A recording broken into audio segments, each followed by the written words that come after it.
কে রে? বল। কি হলো? হ্যাঁ দাদা, ভাবছিলাম জানিস, আচ্ছা। এই যে ধর বন্ধুদের সাথে ফান করবো, একটা ট্রিপ, একটা বাইক রাইড, মানে কবে যে বড় হবো কেউ আটকানো থাকবে না। তুই ভাব তো, লাইফটাই আলাদা, কেউ বারণ করা থাকবে না। আচ্ছা, তাহলে ফুটবল, আড্ডা, মজা, খুনসুটি সেগুলোর কি হবে?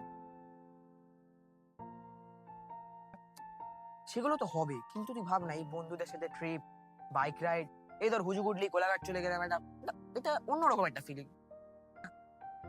আর অফিস, মা বাবার টানা শোনা, বসের ঢাতানি, এই প্রত্যেকটা জিনিস তার সাথে সাথে একটা সম্পূর্ণ আলাদা মানুষকে নিজের জীবনের সাথে জড়িয়ে নেওয়া। আর সর্বোপরি প্রত্যেকটা মানুষের যে খুশির দায়িত্বগুলো নিজের ঘাড়ে নিয়ে বয়ে চলা সেগুলো। হঠাৎ করে এরকম কথা, মানে না না, কি হবে? আসলে বড় হয়ে বহুত এনজয়, এটা একটা সম্পূর্ণ মিথ, জানিস তো?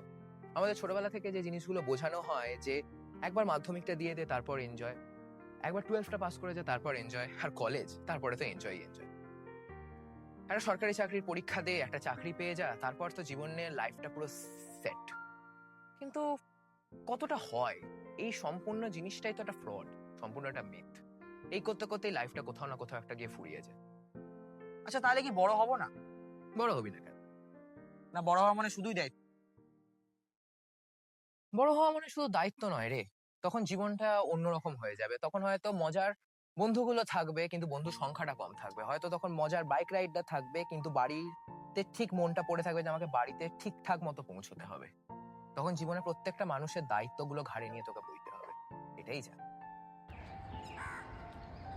বাবা, বড় হওয়া তো দেখছি অনেক সংজ্ঞা। আচ্ছা তার মানে আসল বড় হওয়া মানেটা কি? বড় হওয়া মানে এনজয়মেন্ট নয়, এর একটা বড় রেসপন্সিবিলিটি, এটা বড় দায়িত্ব। বুঝলাম।